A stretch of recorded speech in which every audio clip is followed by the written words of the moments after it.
thank you for joining us for The Love of Wisdom with Alan Watts, in a talk from our radio series on Taoism. Through his classic books on Zen and Taoism and through his many public lectures, Alan Watts introduced millions of people in the West to Eastern thought. Today's program was recorded in the late 1960s on the ferryboat Vallejo. It's called Being in the Way, Part 1. Here's Alan Watts.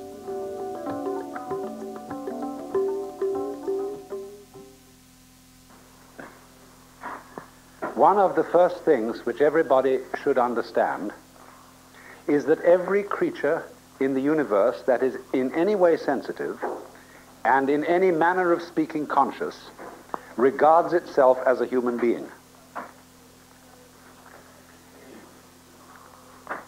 That is to say, it knows and is aware of a hierarchy of beings above it and a hierarchy of beings below it.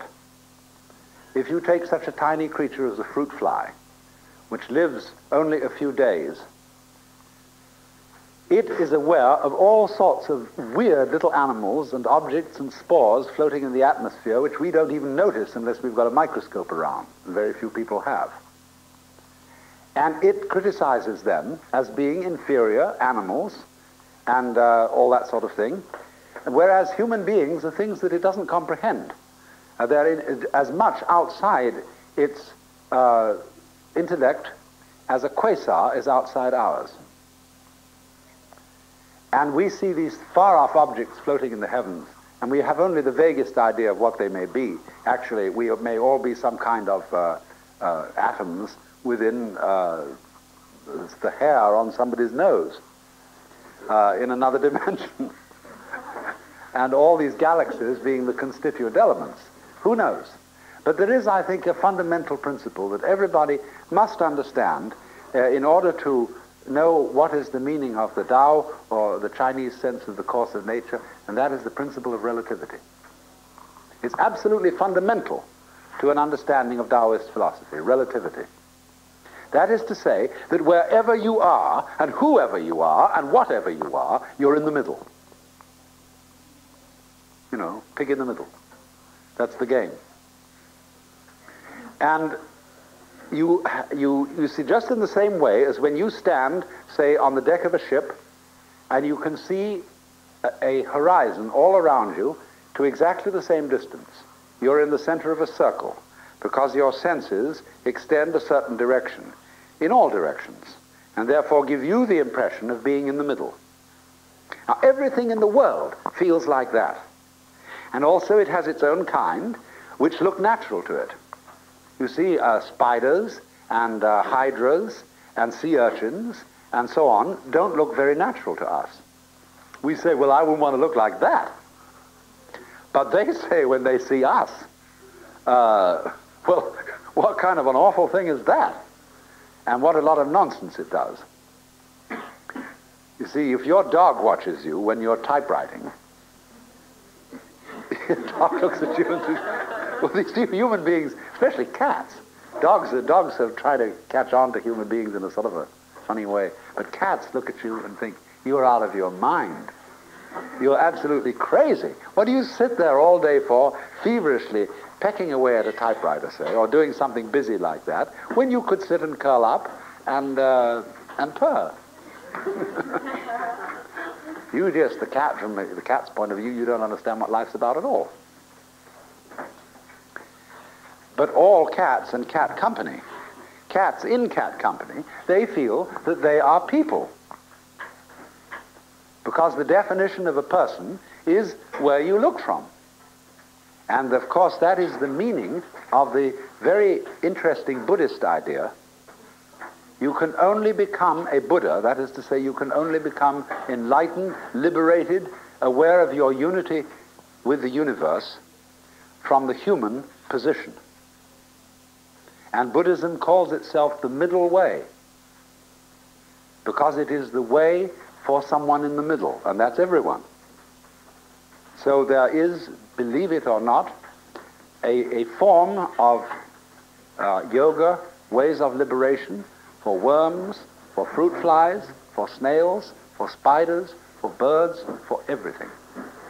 And they, you see, in their situation, feel just as cultured as we can possibly feel. And they have their distinctions and their snobberies, just in the same way that we do. Because, you see, they dig all sorts of things that we don't even notice. We think a person is cultured because they play the piano or the violin, or they read poetry, or they have a big library and they have paintings all around, and they have a fancy house and so on, and we say, well, there's a person of culture, and we can see at once that this is really some rather elegant human being. But when you get down into the world of fishes, they have exactly the same thing. Only, instead of depending on collecting a lot of books and things like that, it is the precise way, the very subtle wiggles of a tail, the little tremors of vibration that makes one fish a very superior fish as compared with other fish. And all the other fish look at that one and say, oh my, to be like that, what a genius. To be able to do just that little extra thing, see? Because they're very sensitive.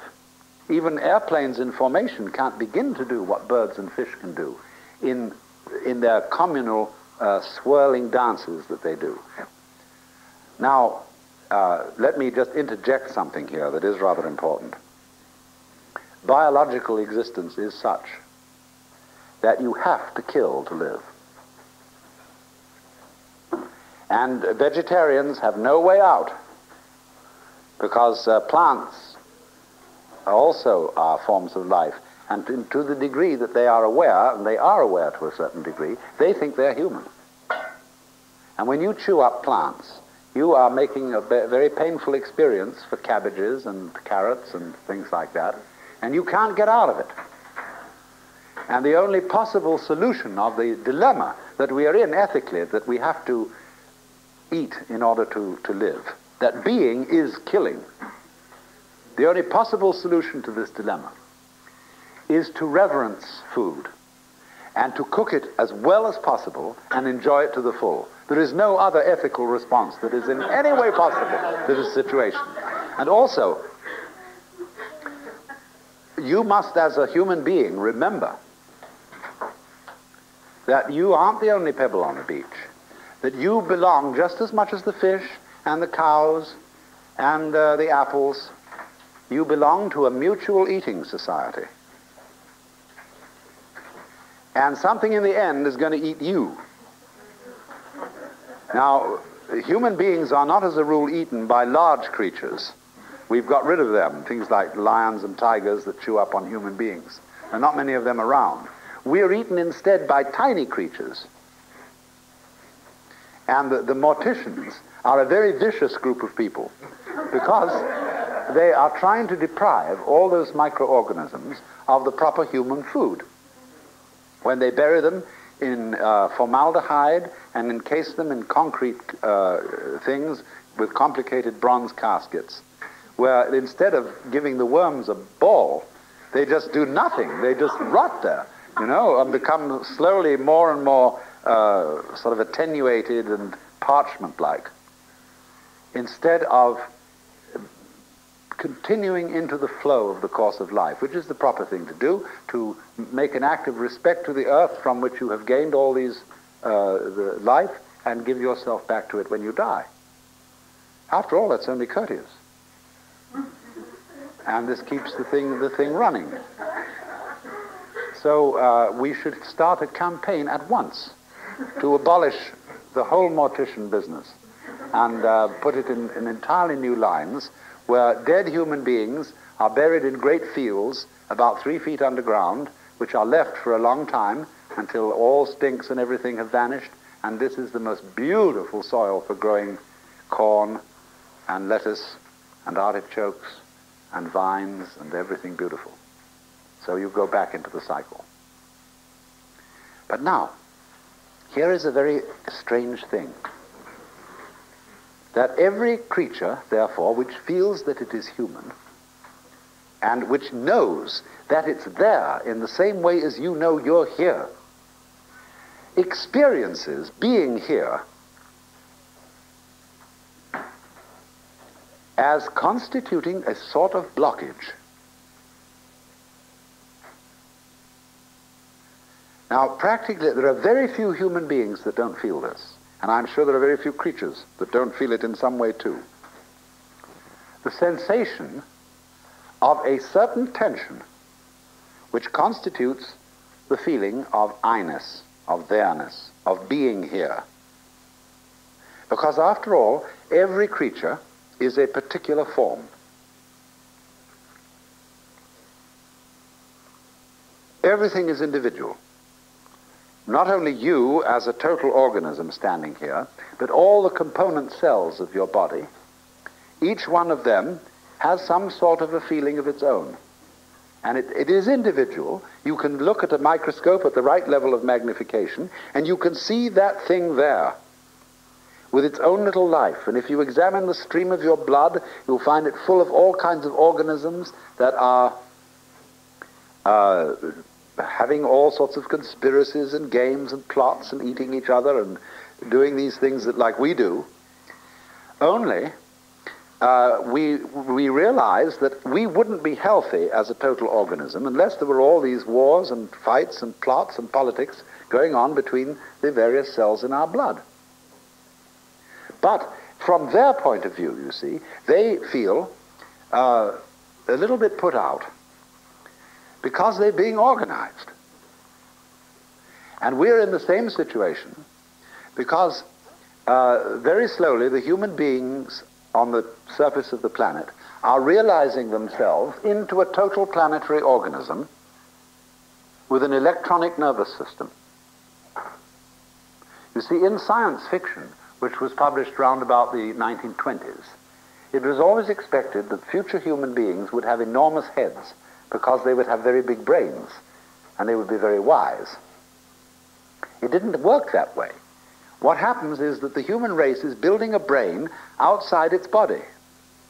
That is to say, an interlocking electronic network of telephonic, television, radionic communications, which is rapidly being interlocked with computers, so that you will, within a few years, be able to plug your own brain into a computer.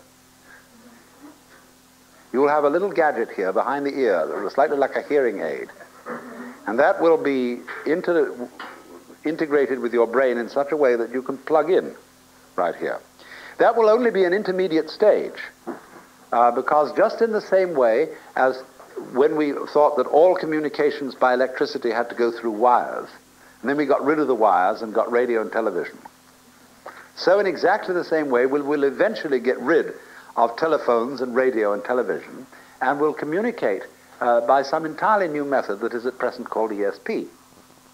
But that will mean that absolutely nobody has a private life anymore. Everybody will read automatically everybody else's thoughts. You won't be able to defend, you'll have no defenses. Everybody else will see right through you.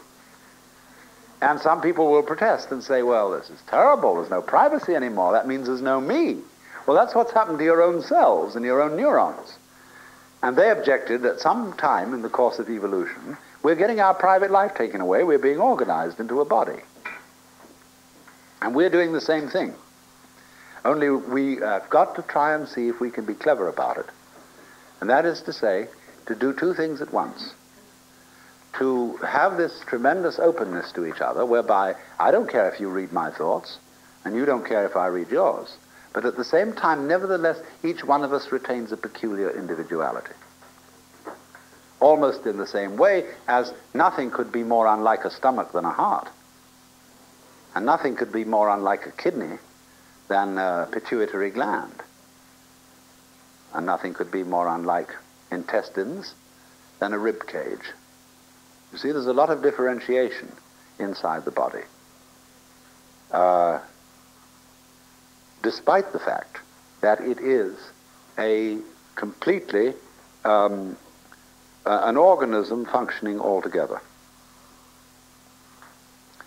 So then the problem, though, as I said, is that for each individual, which is outlined, which is a separate thing, or rather, I would, instead of using the word separate, I would like to use the word distinct.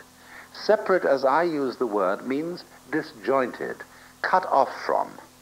Distinct means a feature of something where an absolutely distinguishable pattern is part of a larger pattern of a whole. So something can be distinct without being separate, in just the same way as back and front can be very different and yet inseparable.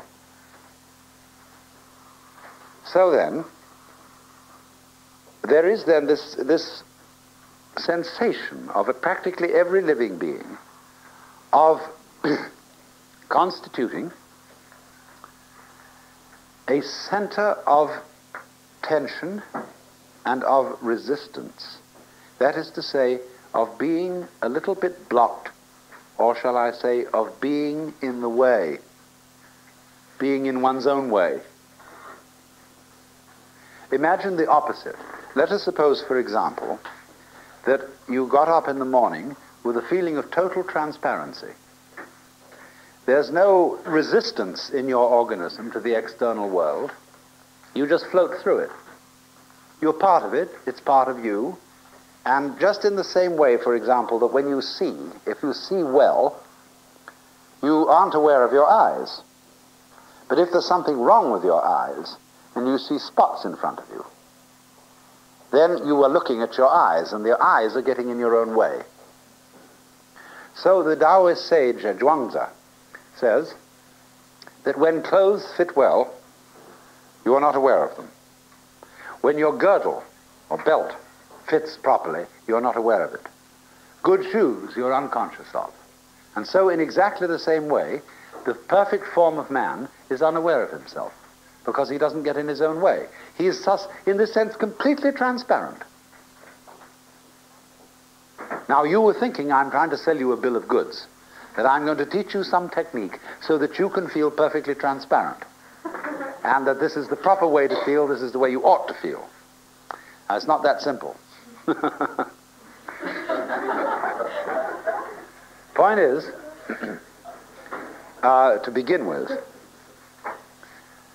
if you do, in a really rather natural way, feel alone and feel a little bit vulnerable, that you've got a soft skin and you've got a weak heart and you've got, all those ills that the human body is heir to going on inside you. Let's begin with that. Let's begin with the way in which we do, in fact, constitute a sort of block in the middle of things. And that fact we hurt a bit. And through hurting a bit, we know we're here. See, people go very often to extreme measures to know that they're there. I was in Mexico 2 years ago. I tried to find out what was really behind all the blood and gore in Mexican Catholicism. Why they love these pictures of Christ that are sold in the little shops, where he's green and his face is contorted with horror and blood pouring down and a crown of thorns with the longest, spikiest thorns you ever saw, all sticking in. And these crucifixes where they have carefully modeled sores on them and all that kind of thing. And then at Guadalupe, these girls kneeling, walking for a mile right down the avenue to the altar in that thing. What is it all about? Why, the answer is quite simply, if you hurt, you know you're there. And this is part of the whole meaning of penances and all sorts of trials that people go through and all kinds of adventures and all sorts of very, very difficult massage experiences and so on, is that as a result of this, it becomes quite apparent that you do truly exist. You are there. You are a kind of an obstacle to the flow of life. And as life impinges upon you, whammo, you rebound and you hurt a bit, and so you are there. Now then, although people cultivate this, they say, in general, it would be not that way. We'd like to forget ourselves. And so ever so many people say, well, I want something to lose myself in. I want something to belong to. I want to join a religion where I can sort of feel that I take part. I mean something. Or I go to the movies to forget myself. I read a mystery story to forget myself. I get drunk to forget myself. Because the peculiar quality of the drug called alcohol is that it turns you off. It makes you increasingly insensitive to pain and to being and so on, so that you can get a certain vague sense, a rather misty sense of floating. When Gurdjieff had a boy he was training, he was making him wait table one evening, and he suddenly, before dinner, filled him with an enormous amount of vodka. And the boy went around all evening in a sort of floating state. And Gurdjieff said to him afterwards, now listen,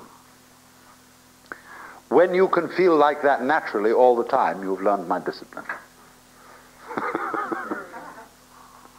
But here it is. So as things stand, one ordinarily doesn't feel that way and therefore takes alcohol or something in order to disappear, in order to feel less this sensation of resisting the world. Do you know, if you study your body and its dynamics, you will find that you are fighting all the time. Most people are, some aren't, but most people are fighting the external world all the time. My friend Charlotte Selver often tries an experiment where she makes a person lie down on the floor and says to them, now look, the floor is solid and it will hold you up. You don't have to do anything to stay where you are. Just lie on the floor. And then she looks at the person, or may touch them slightly, and say, do you realize you are making all sorts of efforts to hold yourself together? Because you are basically afraid that if you don't do that, you'll just go bleh and disappear into a kind of formless goo all over the floor. But you won't, you see? Your skin, your bones, your muscle tonus and everything is all there naturally, and it will hold you together. There's nothing to worry about. And all you have to do is lie on the floor. And you don't have to make any special efforts to stay together. But very many people are afraid that they will fall apart or somehow disintegrate if they don't make efforts to hold themselves together, or else that they will be disintegrated by some outside agency if they're not constantly on the alert like this, all around, you see, to protect themselves. Now, I'm not a preacher. That's the most important thing to understand about me. I'm not saying you shouldn't do that, but I'm inviting you to become immensely aware of the fact that if you do that at all, that you do it. And that you have, therefore, this sense of being alone, of being a particular, separate form that is unlike any other form on earth. That's just you. And concentrate on that. After all, for many people, they define this as their problem. So you ought to be able to feel it without the slightest difficulty. It isn't as if I were asking you to feel some transcendental sensation or something of that kind. This is just a very ordinary sense of being you and being alone.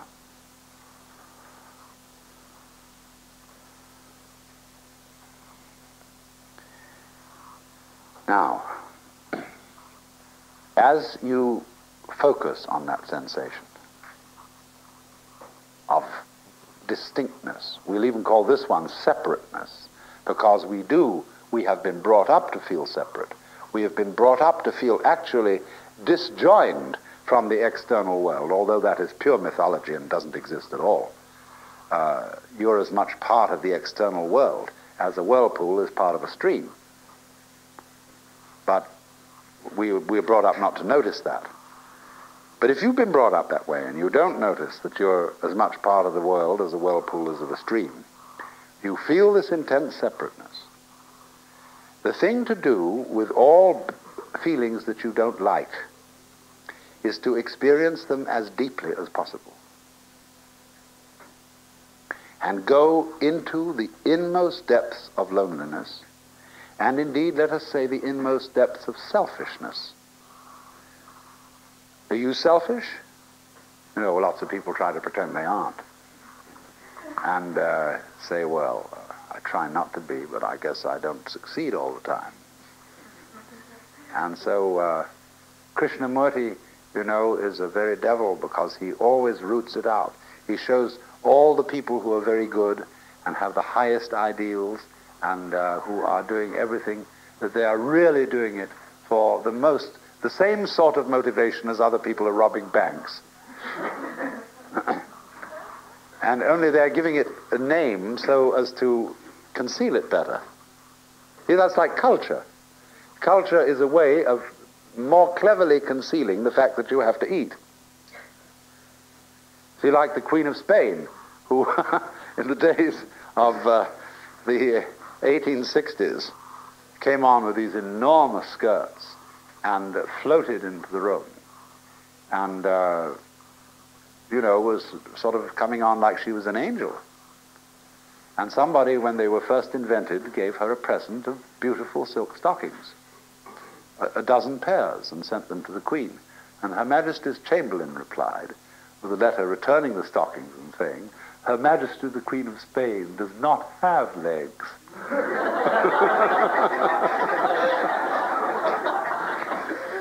You see, it's like, look, Mama, no legs. I managed to float along just the same because I'm an angel. So you see, the way in which all kinds of high culture are subtle ways of concealing and pretending that we do without the things that the lower classes, whether of humans or of animals, do. See? We pretend that we don't.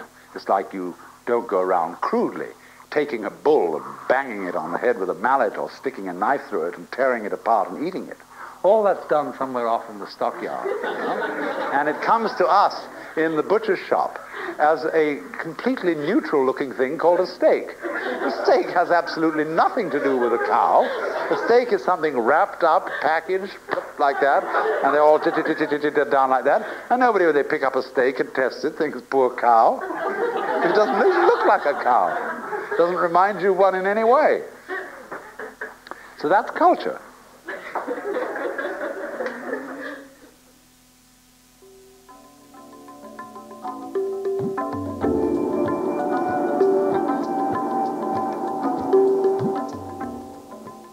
You've been listening to Alan Watts from the Alan Watts radio series number 9 on Taoism. For information on how to obtain the radio series on cassette tape, call 1-800-969-2887, or you can write to the Electronic University, P.O. Box 2309, San Anselmo, California, 94979. When you call or write, please indicate the name of your local station and that you heard Being in the Way from the Alan Watts radio series number 9 on Taoism. Again, the phone number is 1-800-969-2887. That's 1-800-WO-WATTS. The address, the Electronic University, P.O. Box 2309, San Anselmo, California, 94979. The Love of Wisdom with Alan Watts is produced by the Electronic University. Our theme music is by Zakir Hussain, courtesy of Moment Records. Of Moment Records. Of Moment Records. Of Moment Records.